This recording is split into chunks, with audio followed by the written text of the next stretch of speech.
ถ้าคุณคิดว่าวัดผาลาดเป็นเพียงวัดเก่าๆกลางป่าในเชียงใหม่คุณอาจกำลังพลาดหนึ่งในสถานที่ที่มีเสน่ห์ที่สุดของดอยสุเทพ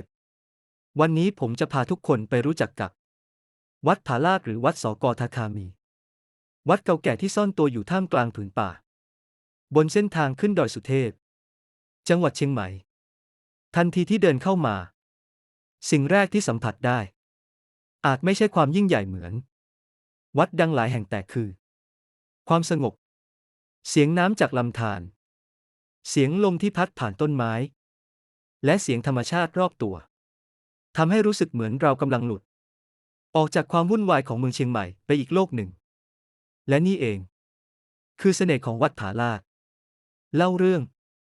วัดผาลาดมีประวัติความเป็นมายาวนานและมีความเกี่ยวข้องกับเส้นทางเดินขึ้นดอยสุเทพในอดีตมีเรื่องเล่าว่าในสมัยที่ผู้คนเดินทางขึ้นดอยสุเทพด้วยการเดินเท้าวัดผาลาดเป็นหนึ่งในจุดพักระหว่างทางคำว่าผาลาดก็มีความหมายสอดคล้องกับลักษณะพื้นที่ซึ่งเป็นบริเวณที่มีโขดหินและหน้าผาลาดลงท่ามกลางธรรมชาติเมื่อเดินชมภายในวัดเราจะเห็นโบราณสถานและศิลปกรรมเก่าแก่ที่กลมกลืนไปกับป่าเจดีย์พระพุทธรูปและกำแพงเก่าๆที่ถูกโอบล้อมด้วยต้นไม้และก้อนหินบางจุดมีสายน้ำไหลผ่านทำให้บรรยากาศของวัดแห่งนี้แตกต่างจากวัดทั่วไปอย่างชัดเจนมันไม่ได้ให้ความรู้สึกว่าเรากำลังเดินชมโบราณสถานเพียงอย่างเดียวแต่เหมือนกำลังเดินเข้าไปสัมผัสกับเรื่องราวของอดีตที่ยังมีชีวิตอยู่และถ้าใครชอบถ่ายรูปที่นี่ก็มีมุมสวยหาให้อยู่แทบทุกจุดโดยเฉพาะบริเวณที่มองเห็นเจดีย์เก่าแก่ท่ามกลางต้นไม้และมุมลำธารที่มีน้ำไหลผ่านโขดหินยิ่งช่วงที่แสงแดดลอดผ่านใบไม้ลงมาบรรยากาศยิ่งดูเหมือนภาพในหนังเลยครับช่วงพีคแต่สิ่งที่ผมคิดว่าน่าสนใจที่สุดของวัดผาลาดอาจไม่ใช่ความเก่าแก่ของวัดไม่ใช่เจดีย์และไม่ใช่ความสวยงามของธรรมชาติ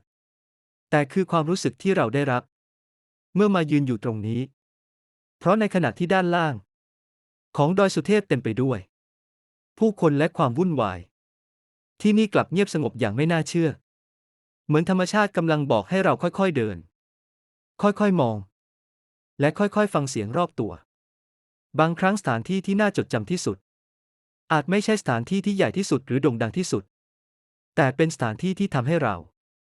หยุดความวุ่นวายในใจได้ชั่วขณะปิดคลิปถ้ามีโอกาสมาเที่ยวเชียงใหม่ลองหาเวลามาสัมผัสวัดผาลาดสักครั้งนะครับวัดเก่าแก่กลางป่าที่ซ่อนตัวอยู่บนดอยสุเทพแห่งนี้อาจทำให้คุณเข้าใจว่าบางสถานที่ไม่ได้มีเสน่ห์เพราะคนพูดถึงมันมากมายแต่มีเสน่ห์เพราะเมื่อเราได้มาสัมผัสด้วยตัวเองแล้วเราจะไม่ลืมมันง่ายๆและนี่คือวัดผาลาดสกทาคามีเชียงใหม่ถ้าชอบเรื่องราวแบบนี้ฝากกดติดตามไว้ด้วยนะครับแล้วครั้งหน้าผมจะพาไปค้นหาสถานที่น่าสนใจอีกแห่งหนึ่งอีกหนึ่งจุดที่หลายคนอาจไม่รู้และเป็นสิ่งที่ทำให้วัดผาลาดน่าสนใจยิ่งขึ้นก็คือบ่อน้ำศักดิ์สิทธิ์บ่อน้ำแห่งนี้อยู่ท่ามกลางธรรมชาติและมีเรื่องเล่าความเชื่อสืบต่อกันมาเกี่ยวกับความเป็นสิริมงคลสำหรับผู้ที่ศรัทธาน้ำจากบ่อแห่งนี้ถือเป็นน้ำที่มีความสำคัญทางจิตใจและเป็นอีกหนึ่งจุดที่ผู้มาเยือนมักจะแวะสักการะและขอพรลองคิดดูนะครับท่ามกลางป่าเขาและโบราณสถานเก่าแก่มีสายน้ำเล็กๆที่ผู้คนให้ความเคารพสืบต่อกันมานี่จึงไม่ใช่แค่การมาเที่ยววัดแต่เหมือนเราได้เดินทางย้อนกลับไปสัมผัสความเชื่อศรัทธาและเรื่องราวของผู้คนในอดีตที่ยังคงอยู่คู่กับวัดผาลาดมาจนถึงทุกวันนี้